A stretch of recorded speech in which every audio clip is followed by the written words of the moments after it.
Welcome to Hall Pass Sessions. This is your all-access Hall Pass to what the legends of the game are talking about.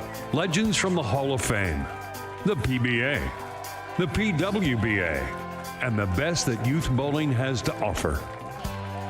Hall Pass Sessions, complete with positive thoughts and a tip or two to help. And of course, legends to host.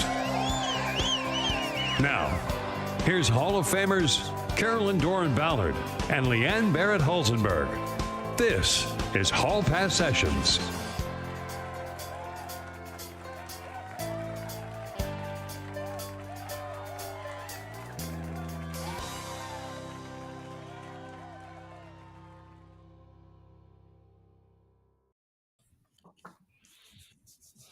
Hey everybody, it is CDB and it has been a few weeks. Lots going on in bowling, in our personal lives, all good of course. Got my Halloween blanket, where are we? The other way. Halloween blanket back here, so we're celebrating an early Halloween and we have a fabulous guest tonight. First of all, she's one of my favorite humans because I think she's so good for women's bowling. But before I even get into that, let's bring in my partner in crime first, Leanne Barrette-Hulsenberg. Come in, my friend. CDB, happy Tuesday. Happy Tuesday. Or, you know, what we need to come up with, I know we do Taco Tuesday, or we got to come up with some little we got to come up with their fun little like LFW or yeah, we do. But we will give that some thought. Hey, maybe we throw that out to the audience. What should we name terminology? That could be like that could be a little Monday. That could be a little crazy. But before we get into our discussion, we have a great guest today. We've been off a couple weeks. We've had a lot going on, which we will cover after we allow our guests to speak and move on from the show. But she is a 3-time PWBA national champion, which includes a USBC Queen's title. She is the 2015 NCAA champion, runner-up 2016-17, University of Nebraska. Very important because we're going to talk a lot about that tonight. She is a world champion as she's been a member of Team USA and is currently going to be representing Team USA in Hong Kong along with Brianna Clemmer, Brianna Cote, Jillian Martin, Shannon Pluhowski, and Lauren Pate. I would love to bring in our guest tonight, Julia Bond. Come on in there, Julia. Hi, how are you guys doing? I'm so excited to be here. We're doing great. How about yourself? Good. And, I know we'll get into it, but we had like back-to-back tournament weekends, and I feel like the stress and the travel has finally hit me because I feel like that sore throat starting to come on. And so, but I'm grateful because if there was a week to get sick, it would be the off week. So, well, but I'm doing great. Like I'm happy. Yeah. And I'm glad you brought that up because we're going to segue right into my first question for you, or what I'd like you to discuss. I'm fortunate enough to be able to watch the events. Nebraska was one of my top picks for this year to be in the top 3 every week, if not be at nationals this year. So I want to talk a little bit first about your season so far. You had a win 2 weeks ago in the right there, Penguin Classic up in Youngstown, Ohio. And you had I believe, 5th place finish this week in Orlando, Florida.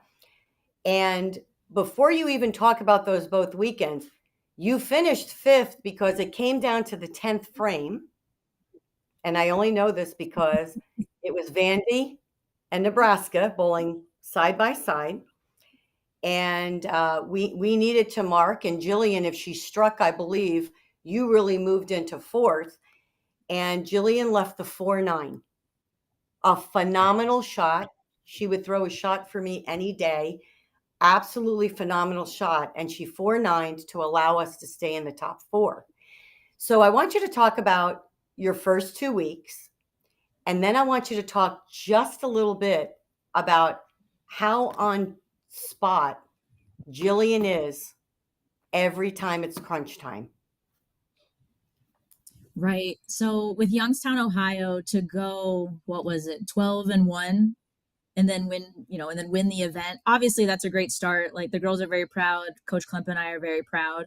It's nice to start the season on that positive of a note. The girls have been working so hard in the summer, and then that month of September is kind of hard because the season hasn't officially started, but you have this like entire month of just practicing. And so we feel like we need to use that time as wisely as possible, because again, we don't compete for like another month. So it's like, okay, like we need to prepare the best that we can to then just go out at that tournament and do our jobs. And so I think the girls did a very lovely job. Doug Kaburski in Youngstown always runs a very good tournament. So we love going there. We love Doug. We love Youngstown. And then Orlando was a little bit of a struggle. It really was Friday. I think that is really what kind of got us into this hole. For this event, a different lane oil was being used. And so there's a lot of question marks of, okay, how is this going to break down? Because Becky, Sacred Heart University's head coach, said, the breakdown's going to be a little bit different, just to be very transparent with you. And we were very grateful for that information because it ensured that we had to be open-minded. And, it played that way. It was very difficult. Transition was difficult. There was a lot of shots that I would have my girls throw again, and they would leave like 4-10s, and Jillian leaving hard. that 4-9. It was very hard. Yeah, it was hard. It felt like good shots weren't always rewarded, but your bad shots were penalized every single time. And that's always a hard place to play, whether on the collegiate level or the professional level, when you feel like, okay, if I throw it good, I might strike, but if I throw it bad, I'm always going to split or, something, or like wash out or something like that. But yeah, Jillian, no, we're so lucky to have her on our team. And something that Coach Straub and Coach Klempa used to tell me as a player, like if I had to do something in the 10th and, I would do my job, Coach Klempa would pat me on the back and be like, I'm glad you're on our team. And I'm like, thanks. I'm happy to be here too. And that's how we feel about Jillian, just we're happy she's on our side. Because again, I wouldn't want to face against her, even I faced her on the professional level. Like I had her first match at Queens and I'm like, oh, well, I need to make sure that I have the right ball on the right surface because she'll probably outstrike me. So I need to make sure that I'm on top of what I need to do. And so, but yeah, so Jillian made that shot, that 4-9, like what you said, same thing. I would have her throw that shot every day, every time. And we just didn't move enough. Like we already made a move based off of her shot in the 5th, and it just wasn't big enough. And that's something that we've experienced even at regionals. There's when we were at Detroit, kind of the same thing. We needed, I think, a strike or a mark or something, and we didn't move enough and we split. And that's part of collegiate bowling, and so it's tough. I hate those moments for her because like she did her job. We just don't get the result, but she's mature and she handles it wonderful. But when she throws it that good and doesn't get the result, it's like, ugh, why? Yeah. It's funny. I watch, again, I just love it because I watch everybody, I pace and I walk around and I just love watching all the girls that I've seen since they were younger. I love seeing her be a kid. And I mean that not kid-like. I enjoy watching her just be 21. Do you know what I mean? And I mean, she's 21. Because she has won on the big stage. And I think people put a stigma to that. And I love that she's still able to enjoy it at the innocent level of being with the team and just doing it for the sheer love of it and winning for others and just being part of it, instead of the individual. And I love that, which segues me into Team USA. You're getting ready to go to Hong Kong for the World Championships, and Jillian is on that team. So let's think about this a minute. You're her coach. She bowls for University of Nebraska, but then she's got Team USA coaches. How does that all work? Are you just bowlers when you're bowling together, or do you still communicate as coach and student? It's a unique situation. Right.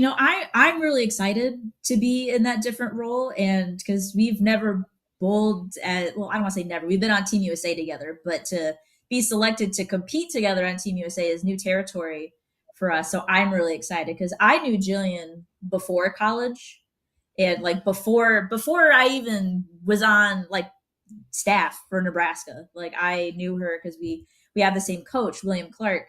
And so what you said about her being a kid, like I agree 100%. I always try to tell people that whenever they want to talk about Jillian, they're like, "Oh, she's so mature and this, that." And I'm like, "Yeah, she's great, but you know what? She's 21 and she's not clumsy, but she's just a goofy, she's just a girl, as we say, as the kids say." And it's really nice to see her explore that. But for Hong Kong, my goal is to really embrace the teammate aspect. That's what I'm really looking forward to. So if she wants support from me and more of a coach aspect, if there's something that's happening and she wants me to look or she wants me opinion, I'm sure that I will communicate with Brian and we will figure out a way to navigate it. But what I really want is just to take the teammate route. I want to just be there with her, standing behind her or next to her, and just cheer for her and enjoy the moment with my other teammates. So I'm really excited. I think it'll be a good time. Like we get along, obviously. It's so just right. So yeah, I'm excited to to see that new role. It's almost like a preview of when she graduates. So she'll graduate. I think she'll be in Lincoln or at least Nebraska for a little bit before, moving on to, bigger and brighter things. But once she's done with college, we're kind of peers again. Right. So this is kind of gives me a little window of just like, okay, maybe this is what it's going to be like when you're done, and then we can be friends. Right. And Leanne, you with as involved as you were in youth bowling in California, you saw a lot of these kids that are now, they were youth bowlers and now they're bowling college, Caitlin Abaganya, just to name a few, because obviously, Avery and just all of these kids that you saw grow up. And then you at one point, once they graduate, have been able to bowl with some of them. I mean, how did you feel about that? Like seeing them when they were 13 and now you're bowling with them when they're, 22, 23. It's interesting because I think I'm getting into that part of my life where I don't really feel like I'm getting older, but the people, like the younger kids, are getting older, and I'm just like, oh, is that where we are now? But I find it really exciting. That just kind of tells me the direction that, women's bowling is going. Like I don't want to say that's how it's supposed to work, but that's kind of how this pipeline, I think, works, whether it be going from like developmental team to then Team USA, or you do, the SYCs or Deandra's EYTs, and then you go to college and then you go to the pro level, and then maybe you have aspirations of Team USA. So it's really inspiring to see it work in real time and to watch these girls chase their dreams and be a part of the community, because a lot of them build these relationships in college. And I don't know the exact number, but this year specifically on tour, there was such a large group of college girls that went out at the same time, and some of them would room together, or they would just be with each other before tournaments and after tournaments. And I think that's amazing. I think we need more of that community feeling and friendship sometimes. I know when we get to that, elite level, we're all trying, like, there's only one winner. We're trying to beat each other. And so sometimes I think we lose sight of the relationships that we build and the community that we're trying to build.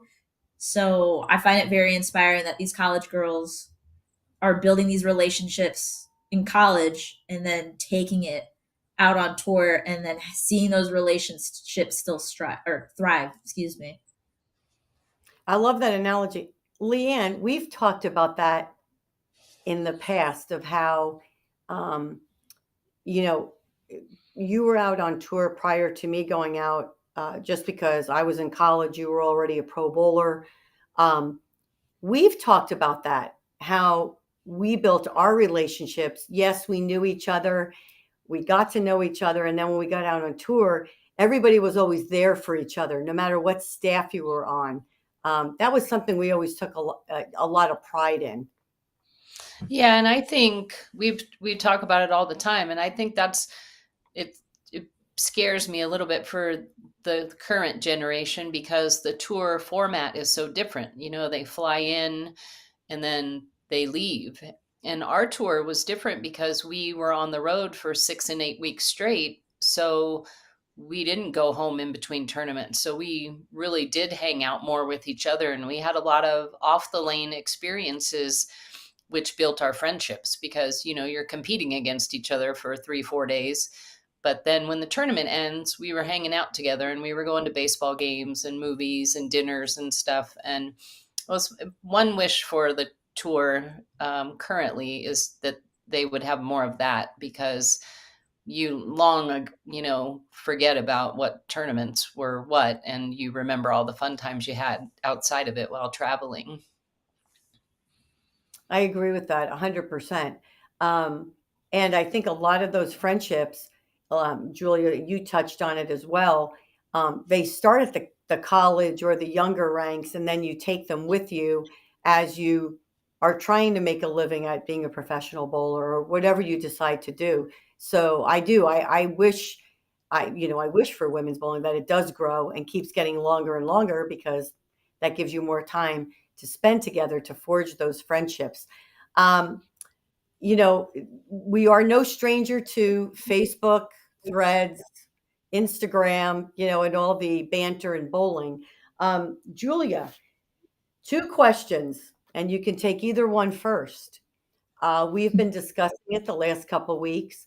I would like your thoughts on the urethane rule. Mine was, I was glad NCAA just made a rule. Like, in other words, there was no black and no white. It was just a simple rule, and this is it. So no questions.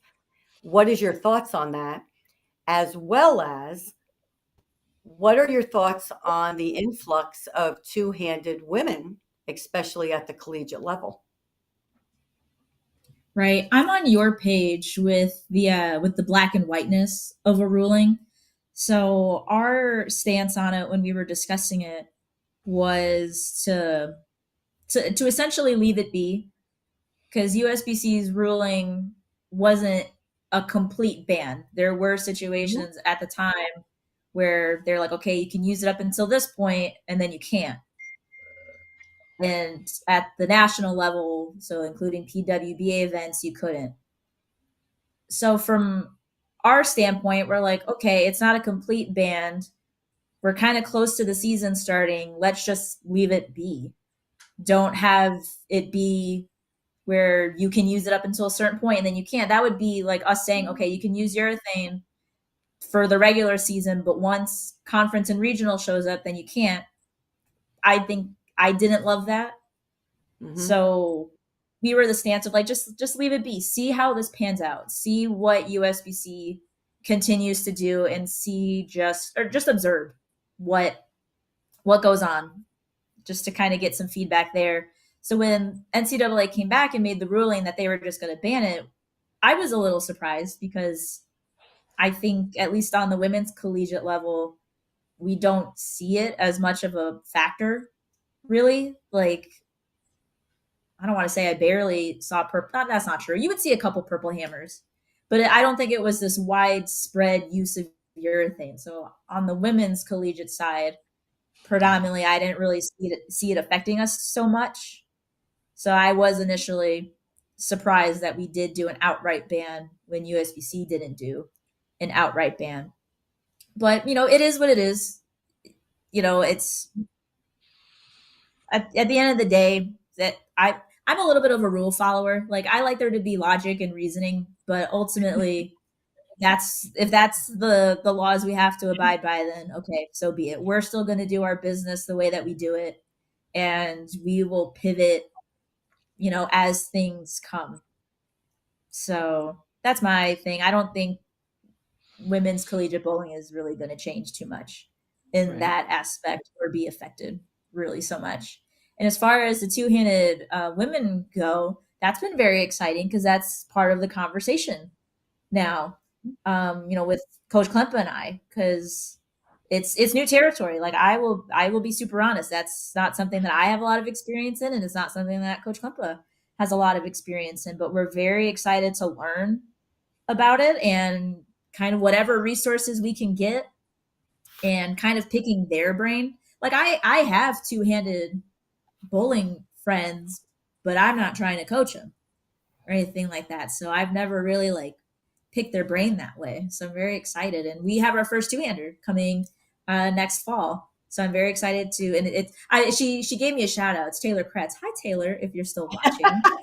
And we're super excited to have her. It's gonna be a journey for her. College is its own unique experience, and it'll be amazing, but it'll be a journey for us as well to navigate that. And I'm obviously biased because she's one of our girls, but Taylor is very versatile. So as far as the urethane goes, I don't foresee a problem there. Like I said, she's very versatile, very open-minded. We will pivot and figure out what we have to do to ensure that she's successful. But I'm excited. I mean, it was only a matter of time, really, talking about two-handed women. It wasn't an if, it's a when. When are we going to see more consistent recruits that are two-handed? And that's part of the conversation now. We are actively looking for two-handers because that really is the future of the sport. And it's just adds, I guess, diversity to a team. If you talk about just strategy to an extent, it's just adding another tool when you're talking about maybe a right-hander versus a lefty. I've seen coaches, obviously if the left is in play, they're going to play the lefty. That's just kind of, at least how collegiate bowling works sometimes. If there is a shot on the left side, that lefty has the world, and that's amazing and that's great. And so that's just kind of another tool as far as your roster goes. Who are the best people you can put forward and who is going to succeed? So I feel like two-handed bowlers, that's kind of the same thing. They're the future. We're going to see more of them, and they're going to be successful. So it's, I don't want to say just accepting, but it's, if you want to remain an elite program and at the top, you're trying to recruit the elite players, and there's elite two-handed women coming up. So we're going to recruit them. Awesome. I have another question follow-up for that, but I think Leanne or Blair, do we want to run one of our commercials right here? Give us a break. I always want to hear Blair chime in and go, yes. Yes, I can run a commercial. Mystery voice. All right, let's break for a minute for a commercial. Julia, don't go anywhere.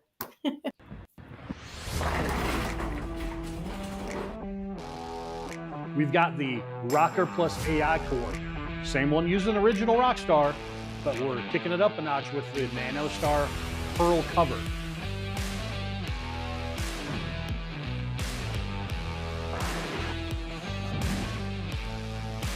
Remember to keep rocking on and stay amped up.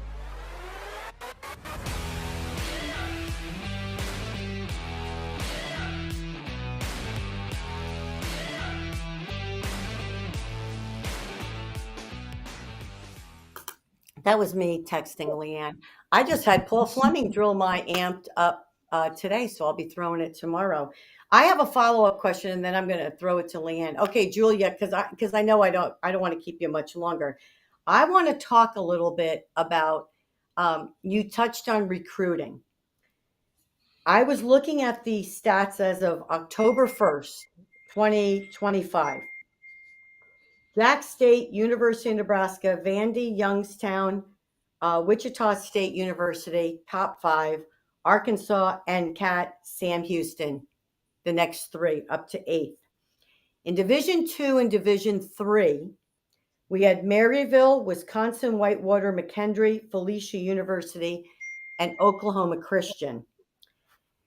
The 3 teams that actually are not in the top 10 in both of those divisions are outliers that I always watch at the event, because I think it does go back to recruiting, where they're trying to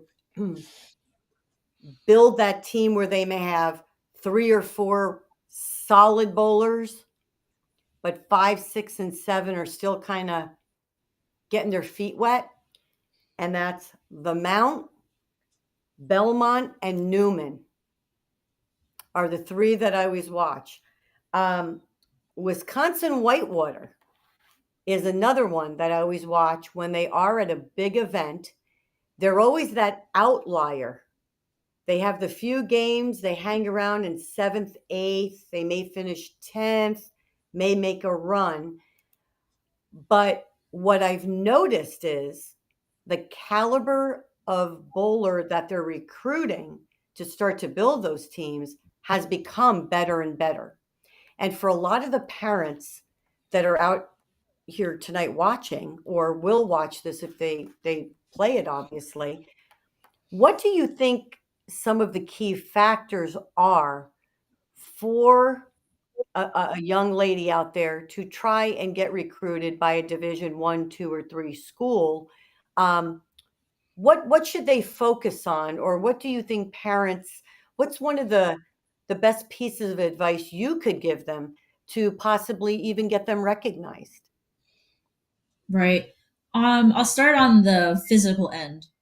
So for like physical game stuff, at least, at Nebraska, fundamentals are very important to us. They are the foundation of a game. They're the foundation of consistency. And that's something that we value as a program. Is, might not look the fanciest, but you're going to be planted.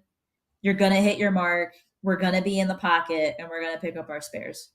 So I'm simplifying it a lot, but that's really kind of where we land. And so as far as the physical game goes, when Coach Klumpa and I are at Junior Gold recruiting, we are looking at how people are getting to the line. What is their balance like? Where is their hand? What is that release like? So, and I don't want this to sound scary, but release problems are harder to fix. They take a lot more time. I have a hard time calling it a project. That sounds not nice, but sometimes those are projects, trying to get someone's release in a stronger position. And with the goals that we have, we're not particularly interested in projects when we're recruiting. We want to obviously clean things up. Any liabilities that you have, we're going to make, we're going to, minimize those. The things that you're great at, we're going to keep making those great. But ultimately, we want solid games that are reliable and they're not going to break down, if that makes sense. Under pressure, I guess I should say. Everyone's going to make a poor shot every once in a while. But when your fundamentals are in shape, you make bad shots less often. And that's what we strive for. And as far as emotional and mental go, it sounds very cliche, but it's so important, is just being a good teammate. Are you coachable? So not that we love having conversations. It's not that we can't disagree, because that's how we learn. That's how we communicate.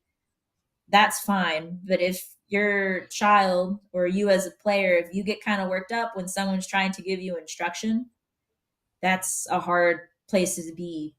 Because not only at practice is it kind of annoying when you're not like you're not bought in, and we're not on the same page. But when we're on the road and it's so stressful, just, there's if you've never been at a collegiate tournament, they're so loud, especially Orlando. We had 24 teams there. That was packed.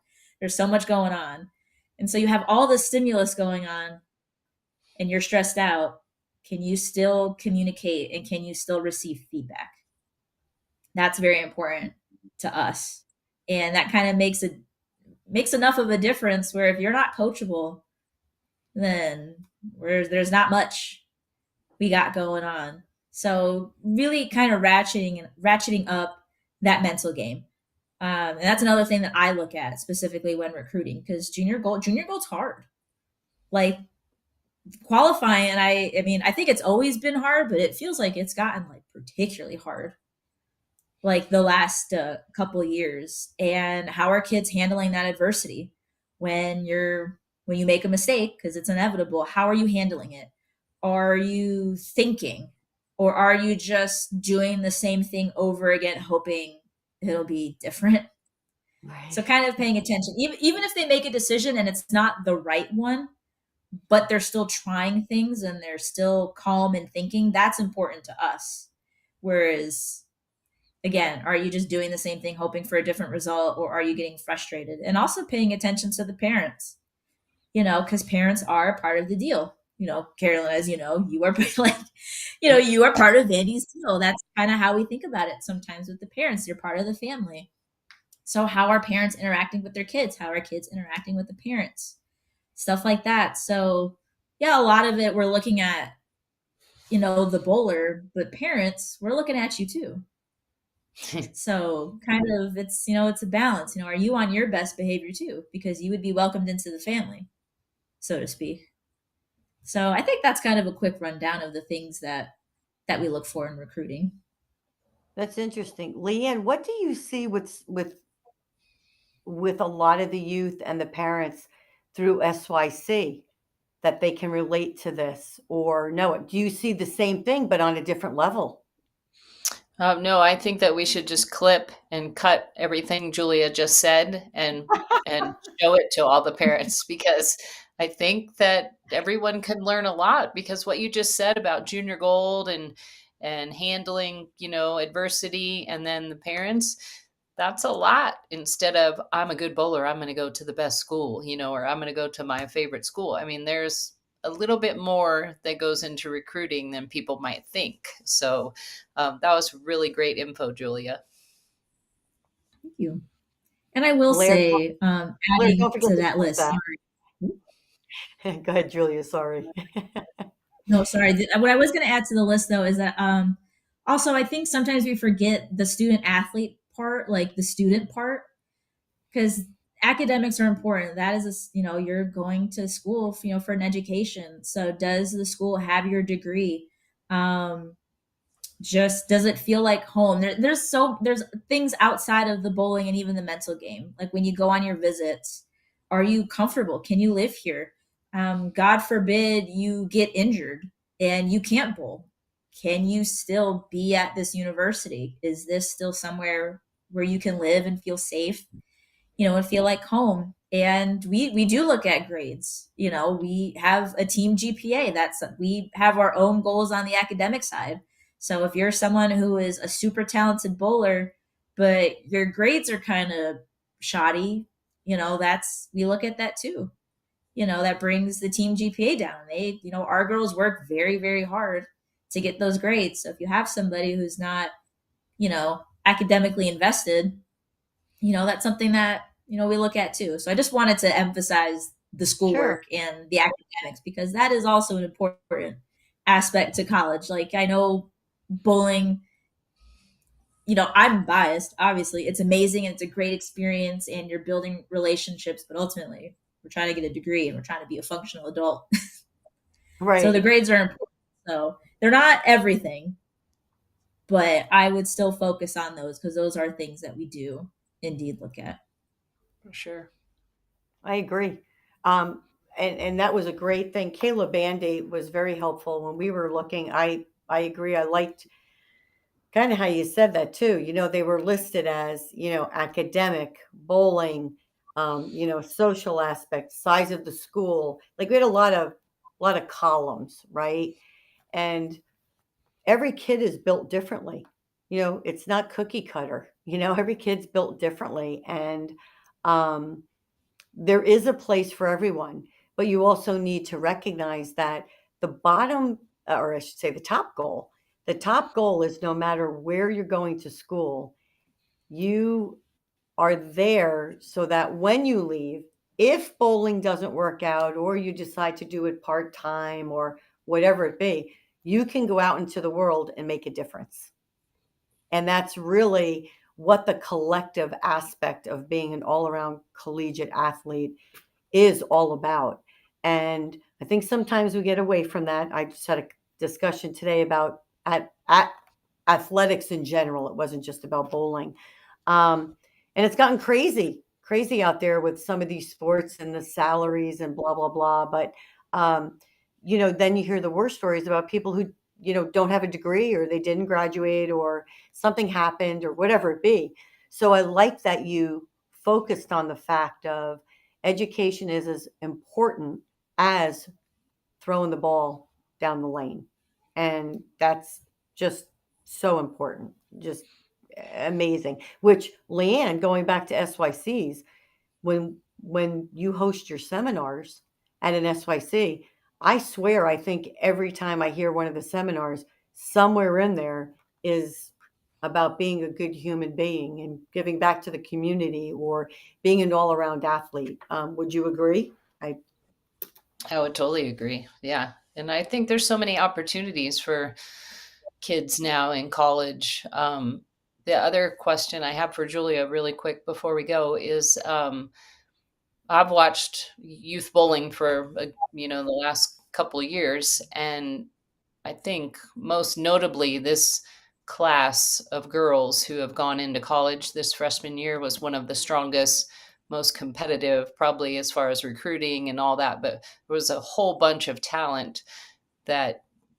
are freshmen this year. And it looks like two players, MVPs the first 2 weeks on the big tournaments were freshmen, which I think is amazing. You had one of them, and then Gianna Brandolino, Abby Starkey and Gianna Brandolino, both freshmen, both got the tournament MVP the first 2 weeks. Are you surprised about that, or do you expect more of that? Because there's some really good freshmen going on at Vandy as well. So I'm just wondering your thoughts, because there's a lot of talent.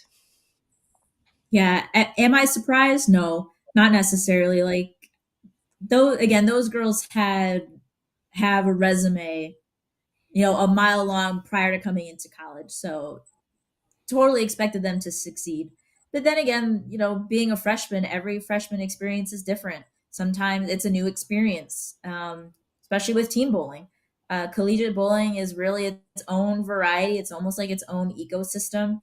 You're joining a team that already has its own culture, so to speak. And so those freshmen have to integrate, so to speak, and vice versa. The girls that were already there have to bring in this new person into the fold and, make it work. And so sometimes it takes a little bit of time, especially depending on backgrounds, just, you learn in collegiate sports, I think, just how really just the idea of diversity.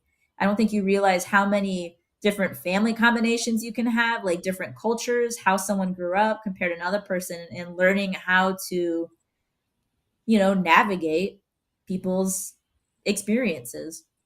So, but all that to say, no, not surprised that they are succeeding right away. And I think we're going to see more of that. I think those two in particular are experienced and primed, and I think they were ready to hit the ground running. So, and and the other thing, going back to what we just talked about, I think those two are where they're supposed to be, if that makes sense. Like, they pick their schools. Abby, for us, like, Abby fits in perfectly, and she's a joy, and it's been great working with her and getting to know her. And I think the performance you're seeing from her is because of how well she's integrated and how just happy she feels where she's at. And I would expect that Gianna is the same way. She's where she feels safe and where she's supposed to be. And you don't have a performance like that if you're not at least Right. a little bit comfortable or feeling supported. Averaging 240 on that, on those conditions is pretty dang impressive because that was hard. So yeah, I think that those two are a really good example of what it looks like when an athlete is, they fit in, they're happy, they're gelling with their teammates, and they can just go out and compete and just be themselves. Yep. Yeah, I love it. Well, Julia, we totally appreciate your time. We kept you a little bit longer because you are a fountain of knowledge. Totally one of my favorite people. And I wish you the best of luck in Hong Kong. And I hope we see you on live stream and TV next year. Bunches of time. Big fan. Wishing you the best of luck for the rest of the collegiate season as well. And I'm sure I'll see you on the road, but we appreciate you. Yep. Oh, thank you for having me. I had a great time. Oh. Awesome. You guys are All amazing. right. Like, I've looked up to you guys for a long time, and so I'm always honored, to do It's these with you. impossible. It's impossible. We're only 39, so you wouldn't be old enough yet to. Well, that's okay. But especially you, Carolyn, I still have your signed player's card. I have it in this table where you can put things underneath it and display. So I have your player's card. It's not brown yet. It's not brown yet. No. It's impossible. Nope, it is in perfect condition. It looks great. So, but anyway, thank you guys for having me. I had such a great time and hope to see you bet. in the future. Have a great evening, Julia. Take care. Yeah, take care. She's cool. I love her. She's such a damn cutie. I swear to God, she's so cute and she's such a good bowler. She's done a seminar at the SYC, and I thought she was fabulous then. And that was before she was the coach, one of the coaches of Nebraska. So I've always thought she's great. Good representative of women's bowling. Oh, I agree. And the other thing I just love about her, and maybe this is the traditionalist in me, of course. She even said it tonight, right? They look at bowlers. You don't have to be super fancy. You just need to have great fundamentals and get the job done, right? And how else would you best describe Julia Bond?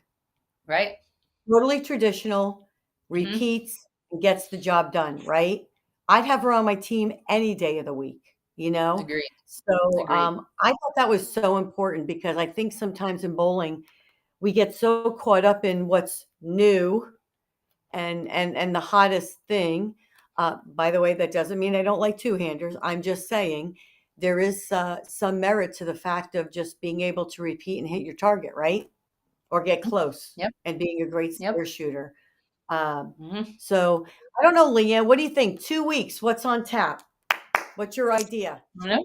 We need a new topic. We got to have a good topic.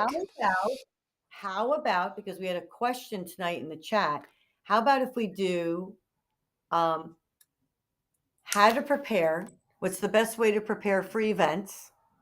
And what if we were to have someone on, let's talk a little bit about international competition. Since we have the World Championship coming up, we have the Malaysia and the Singapore events will be coming up in December. What about some international chat? And we'll have a guest. You know what? I think I'm going to see. So we're going to be back on November 11th. That's 2 weeks from today. I'm going to see if we can get Miss Danielle McEwen to join us, because who's better at talking about world championships and international travel and what to expect from the girls, because shortly after that, they'll be headed to Hong Kong. So she can let us know how she would prepare for something like that. She's done it many times. Let's commit Danielle. We're going to commit Danielle, even though Leanne's going to verify it. But I know Danielle, no matter what time zone she's in, she will. She might be in another country. Who knows? Yeah, she will make it to this podcast. And if not, I'll send her numerous texts from one of the weekend events. So she will. That would be a great person to have on. Okay. So right now, I'm going to ask her. All right. Tell her we put her on the spot because we already mentioned on the podcast that she would be our guest. But Leanne, this was fun. It was good to see. I know it's been a few weeks. Quick shout out. Why we weren't on last week, I was attending Cancer Care Night of Hope. We raised a lot of money. Again, Cancer Care had their wonderful event. A lot of great sponsors there. Oh, she got our picture in. That is Team BVBC right there. We had an honorary table. But That's awesome. again, you know, you sit there, you listen to these stories, and I tear up, I cry, we all hug, but it just giving back to your community in any small way you can has the greatest impact. And Agreed. sometimes it's not about the money, it's about the support. Yeah. And we have a great group there. We had a great time. So I just encourage everyone who's listening to possibly attend something in their community that they're passionate about. Again, it's not about the money and giving, it's about supporting them and sharing their hopes and dreams and just making things better for others. So Agreed. that's our positive thought, Leanne. Hey, and we're moving into the giving season with the holidays coming up, Thanksgiving and Yes, we all are. the good things. So let's encourage everyone to just be a little extra giving if you can this season. I love it. Good to see you, Blair. Good to hear you, even though I didn't see you. And I'll see you guys in 2 weeks. We'll see you in a couple weeks. All right, That's CBB, right. take care. Bye.